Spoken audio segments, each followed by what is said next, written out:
তুই আমার জমিতে ঘর উঠাই কেন? 10 বছর আগে জমি তোর উঠাইয়া দেবো। নিয়ে চলে। 90-এর দশকের ঢাকায় অ্যাকশন সিনেমার কথা কি মনে আছে? যখন পর্দা কাঁপানো মারপিট আর ড্যাসিং সব ফাইট দৃশ্যে ভূত হয়ে থাকতো দর্শক, সেই সময়ের অ্যাকশন সিনেমার দর্শকের কাছে খল অভিনেতা আমির ছিলেন অত্যন্ত জনপ্রিয় এবং পরিচিত মুখ। সে সময়ের সুপারহিট সব বাণিজ্যিক ও মারপিট ধর্মী চলচ্চিত্রে তিনি মূল ভিলেনের ডানহাত, গ্যাং লিডার কিংবা ভয়ঙ্কর সন্ত্রাসীর চরিত্রে নিয়মিত অভিনয় করে কাঁপিয়েছেন রূপালী পর্দা। এটা বাস্তবের শিডিউল।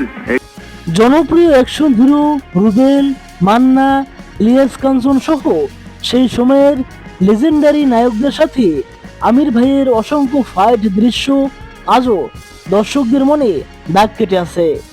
তার তীক্ষ্ণ দৃষ্টি, শক্তিশালী শরীরী ভাষা আর রাগী অভিব্যক্তি খল চরিত্রগুলোকে পর্দায় একদম জীবন্ত করে তুলত।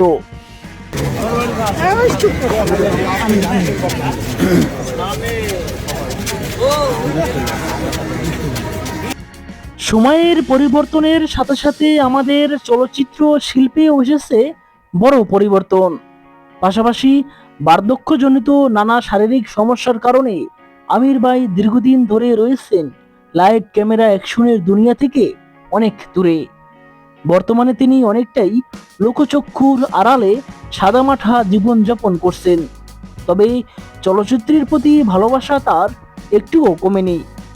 তাই তো শিল্পী সমিতির নির্বাচনে দেখা যায় আমির ভাইকে প্যারা স্ট্রোক করে তার 2 পা প্রায় অচল।